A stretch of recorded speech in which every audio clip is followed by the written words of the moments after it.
Здравствуйте, мои дорогие! Для новых моих зрителей и, я надеюсь, подписчиков я объясняю. Это все антураж, это моя кухня, посмотрите на закулисье, там микроволновка стоит. Но это импровизированное купе поезда, в котором я изображаю попутчицу вашу, а вы изображаете попутчицу мою. Завариваем чаек, видите, я уже все приготовила. И отправляемся в дорогу под стук колес. Так, начинаем. Начинается посадка на скорый поезд номер 19, Ростов, Москва. Отправление в 14 часов 33 минуты. Поезд находится у платформы номер 1 на первом пути. Нумерация вагонов с головы поезда. Благодарим за внимание.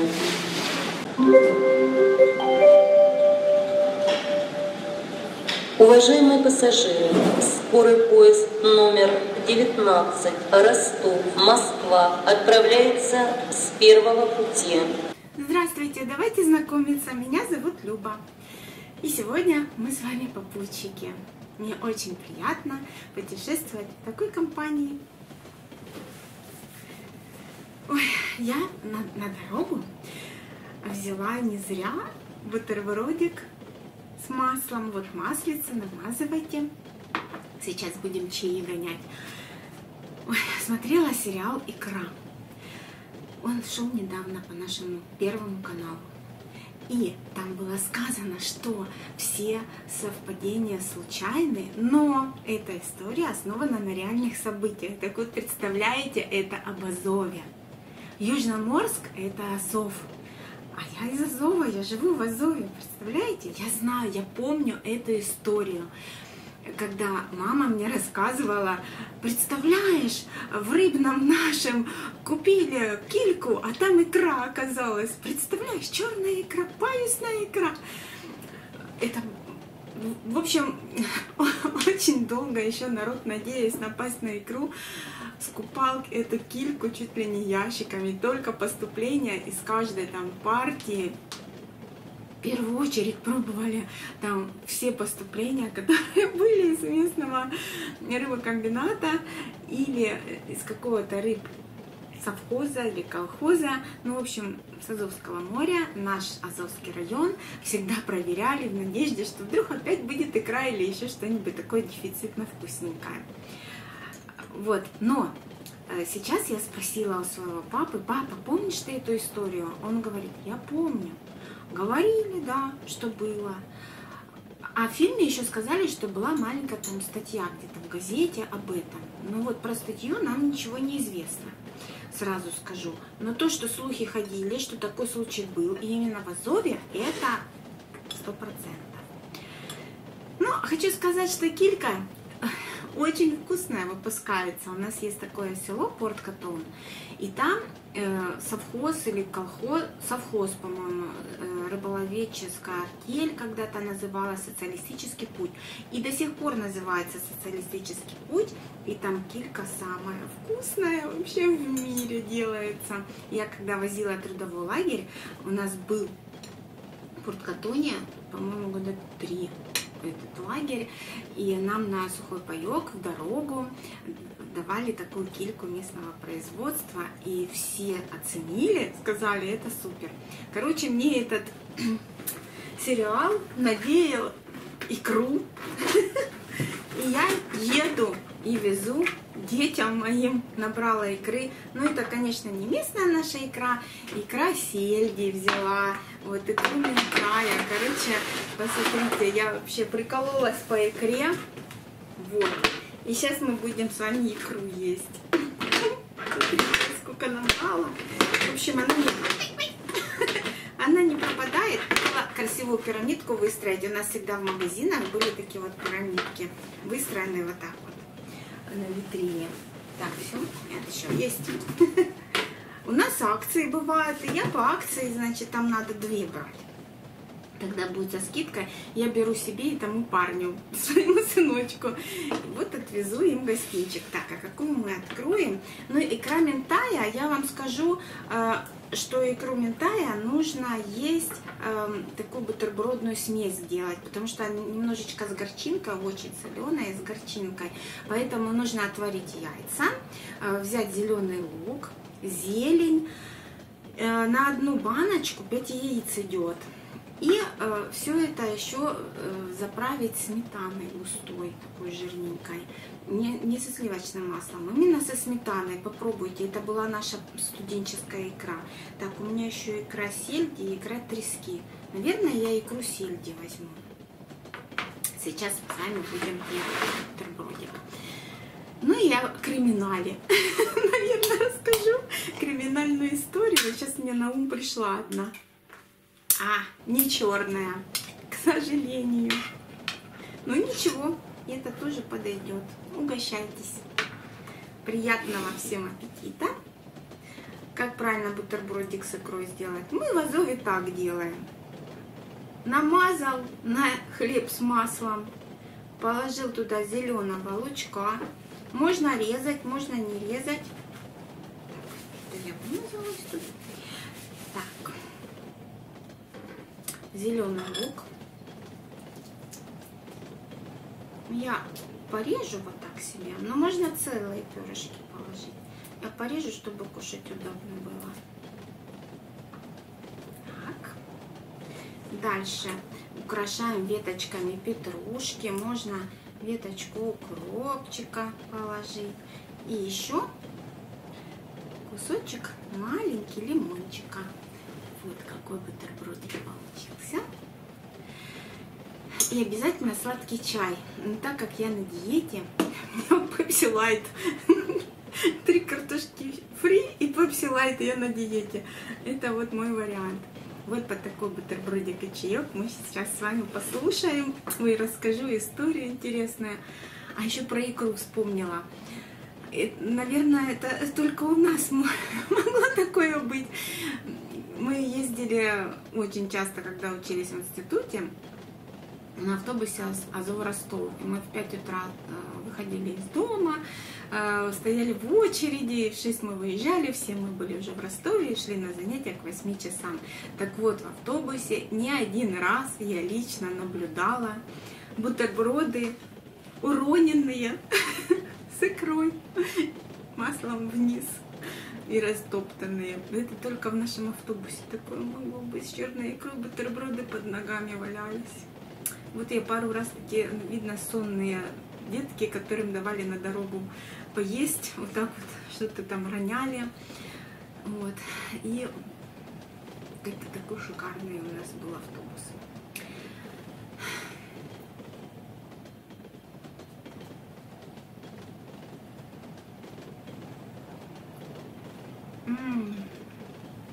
Очень вкусно.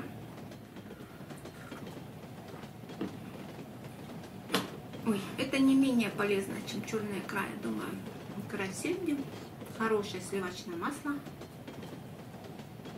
Вкус специфический, как Райтин говорил. История, которую я вспомнила. Рассказывала мне эту историю мама. А она узнала эту историю на каком-то собрании, которое проводили регулярно инспекторы по делам несовершеннолетних, так как моя мама работала в интернате. С ними периодически такие совещания проводили, рассказывали, какие случаи произошли и предупреждали быть внимательными в различных таких направлениях поведения школьников и предупреждать их об ответственности даже для несовершеннолетних. Вот такая история у нас произошла. У нас есть большой универмаг перед набережной. Так вот на отшибе как-то. Вроде это центр, но это край уже города. Дальше Дон идет. И вот там есть ювелирный отдел. Естественно, в универмаге есть ювелирный большой отдел с ювелиркой. И в те времена, это были еще советские времена, 80-е годы, произошел такой случай. На пульте наблюдения все, значит, в милиции, все пункты, которые сигнализации на одно большое табло были выведены, и это была не электроника, а электричество, скажем, электрические вот эти вот сигналы подавались, а сигнализация была в полу. То есть, если кто-то идет, зашел в место охраняемое, да, на пульте видно, замигала лампочка, и туда выезжает наряд, как по тревоге. И вот они сидят, значит, ночь, полночь, в общем, ну, около, наверное, 12 часов ночи уже, вот, может, чуть меньше, ну, давным-давно закрыт уже этот универмаг, и тынь-дынь, мелькнуло просто вот, понимаете, как короткое замыкание, чик-чик, и все. Не горит вот так вот сигналом конкретным, а просто как помаргивает. Думаю, может, показалось, может, там мыши там задели, там что-то, не среагировали. Потом опять. Думаю, 2 раза случайностей не бывает. Поехали к директору магазина, ответственному за тревогу эту, ключи у кого находятся. Забрали дома, разбудили, забрали, приехали на бобике, на этом, на УАЗике, тихонечко, чик-чик. Ну, как понаблюдали, вроде как какой-то свет помелькал, но опять же непонятно. Универмаг большой, он отдельным зданием стоит, очень много витрин, крупные такие большие окна. Вот, открыли, зашли, обследовали все этажи, все отделы, ну и ювелирные тоже. Ничего подозрительного не увидели. Людей не было. Для меня вопрос, почему они с собаками не приехали? Собака бы нашла. Ну вот, факт в том, что они не один раз приезжали. Закрывают они все и уезжают. И опять сидят, смотрят. Только они успокоились, вкусно, не могу остановиться. Ешьте, ешьте тоже.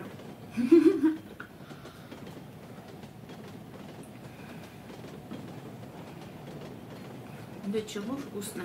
Лимончик положу себе, чаек.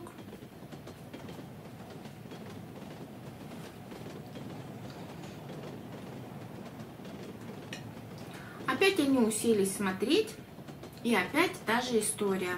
Пик-пик, пик-пик. Мигай. Они опять туда едут. Забирают директора магазина, опять его будят. Приезжают, отбирают, обследуют. Все, никого нет. И тут еле слышно на 1-м этаже, а ювелирная на 2-м. Хныканье. Вот так вот. Они пошли на это хныканье. Что вы думаете? За автоматами с газированной водой у нас эти автоматы располагались возле лестницы. То есть вот такие широкие лестницы на 2-й этаж. А справа стояли автоматы с газированной водой по одну сторону лестницы и по другую. Проект такой шикарный этого универмага, как в советские времена, большие площади, знаете, просторно, как в дворец заходишь.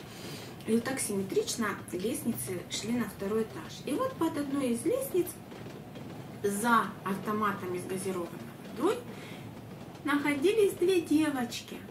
Они были возраста 10-12 лет, маленькие. И они туда прятались.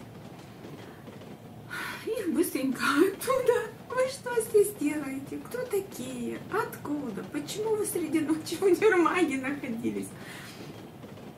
Чем вы тут занимались? А они уже поняли. Да, я неправильно рассказываю. Вот эти вот милиционеры, которые обходили все, они говорят, смотрите внимательно, что пропало, что нарушено. И тогда уже обратили внимание, что, значит, следы пребывания как бы посторонних людей, нарушены витрины, водили, где продавались веночки, фата, вот свадебный такой отдел. Оно все такое, конечно же, в свадебных салонах было все такое крутое, а это обычное такое савдеповское, но было в продаже. И как раскидано, но не на месте лежит, вот такое. И в ювелирном отделе, если бы они не пошли в ювелирку, они бы могли там и всю ночь зажигать, никто бы не кинулся. Сигнализация была именно в ювелирке, в полу. И когда они ходили, срабатывало не полностью, потому что они легенькие, эти дети были. Там, видно, вот этот нажим был рассчитан на взрослого человека. А на там собачек, девчушек не рассчитан. И обратили внимание милиционеры, что вот эти витрины, ну, драгоценности, там все такие дорогие золотые вещи, они убирались в сейф. Сейф был не тронут, не вскрыт, ничего. А в витринах была еще бижутерия. Совершенно такие простенькие, там бусики, сережечки, колечки. И вот это было нарушено, было выдвинуто там как-то вот так. Короче, девчата мерили свадебные там украшения, фата, венок, там перед зеркалом изображали, там, ну, игрались дети. Вот, и поэтому поняли, там туфли поздвинуты были, вот, и поняли, что тут дети. Начали, девочки, выходите, там, или дети, выходите. Мы вас все равно найдем, там, может быть, пригрозили, что сейчас собак привезут, и они их найдут. И они тогда начали плакать, хныкать. Девчата-то хитрые, просто так бы они не заплакали, а тут вот испугались, что их все равно разоблачат и найдут, и они там начали там плакать. И вот их оттуда выудили. Там было за автоматами, так как жестью такой огорожено. Ну, ясно, что эти автоматы, они подключены к электричеству, что туда все равно заход был, как-то можно было отодвинуть и просочиться. Что они и сделали? Они запланировали операцию универмаг заранее. И под закрытие пришли, там пили газировочку, и так чик-чик, и туда спрятались. И тихо-притихо стояли. Часы работы закончились. Все работники там все позамыкали, все отработали как надо, там, да, завершили рабочий день, ушли, все запечатали и ушли. Они вышли, и у них там развлекуха была, представляете? Это ж как надо было додуматься. В общем, начали спрашивать, а где, ну, как бы, почему родители, с кем вы живете, почему не кинулись? Думали, может, они детдомовские или с интерната сбежали. Может же такое быть? Но в интернете-то и в детдоме бы кинулись, естественно. Потому что это невозможно, вот, где мама работала, невозможно было уйти незамеченным, их пересчитывали без конца. Среди ночи, если бы они ушли, они туда не попали. То есть они же все равно в световой день, там, ну, до 7, допустим, работала, или до 6 универмаг, они наверняка было бы замечено, что на ужин не пришли, там, и так далее. Значит, из семей. Выяснилось, семьи неблагополучные, мама с папой там что-то празднуют постоянно с друзьями, и дети безнадзорные. И вот и они от скуки на все руки, от скуки придумали-то, но это же тоже неординарное какое мышление, и уже такое в криминальную сторону, да, у девчонок. И они решили так, что они вечером туда запрячутся, а утром начнет работать универмаг, там люди придут, да, и они потихонечку начнут оттуда выходить, и также уйдут домой, и все. Но они переоценили свои возможности. Мне кажется, они бы не выдержали всю ночь на ногах, там, да? А лечь спать, а вдруг проспишь. В общем, тогда же еще не было таких там будильников, там, гаджетов. То есть сегодня было бы им проще эту операцию, наверное, провернуть. Ну просто сейчас уже так не спрячешься, мне кажется, не найдешь такого места. Ну и вот. Они все это рассказали.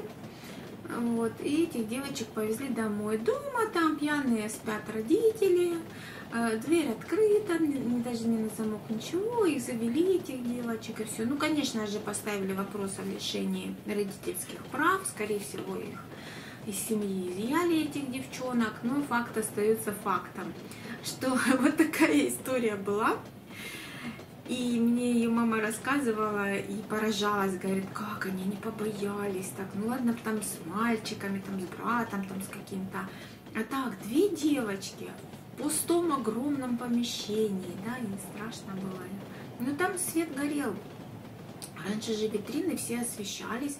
Раньше магазины, когда закрывались, внутри свет горел, было видно все, что вот идешь и смотришь. Это не так, что закрылся магазин, и там темнота кромешная. Такого раньше не было. Витрины светились все, и видно было, что в магазине там делается. Но просто у нас универмаг, я же говорю, на отшибе таком вот, там мимо никто не ходит ночью. Не ходил, по крайней мере, так, чтобы активно. И они с фонариком, с маленьким, потихонечку там в этих отделах шуровали. Нет, так вот сериал посмотрела и вспомнила, и про икру вспомнила. Но, кстати, очень хорошо в сериале показали именно азовский типаж людей. Вот просто, вот понимаете, особенно вот этот дядька этого парня, который жил ну как в таком частном доме, там у него чинил ворованным эти автомобили, вот азовский типаж человека, просто с нашего Азовского района. И район у нас вот так вот на этот порт Катон вдоль Азовского моря. И там действительно обрывы. Вот там парень один с обрыва ногу сломал, показывали сюжет один. То есть там очень много перекликается. Потом там сказали, что вот эта Дарья Мороз играет женщину, и сказали, ты такой талантливый хирург, к тебе из Ростова даже привозили на операцию. То есть это Азов, это 100%. Единственное, там набережную показывали с такими белыми, ну как сказать, заборчиками. Это в Дивноморске такие, в Геленджике стоят, у нас такого нет антуража. Вот, а все остальное, прям вот много совпадений было, пейзажи наши. Вот, и это действительно, я помню из детства, но я у папы спрашиваю, он говорит, нет, тогда вот просто слушок прошел и все, а кто, чего, ну потому что ниточки-то в ЦК привели, и поэтому эту всю историю быстренько замяли, вот, и не дали распространяться слухам о социалистической действительности. Ой, мы так незаметно за разговорами приехали. Ну что ж, приятно было познакомиться. Я даже хочу пригласить вас подписаться на YouTube. У меня есть каналы, я там показываю всякие поделки, рассказываю про всякие подарки. Ну и вообще позитивные видосики такие выкладываю, приглашаю, подпишитесь. Будем общаться, вы будете писать комментарии. А я буду говорить, ой, мы же вместе ехали, буду вас узнавать. До свидания. До следующего.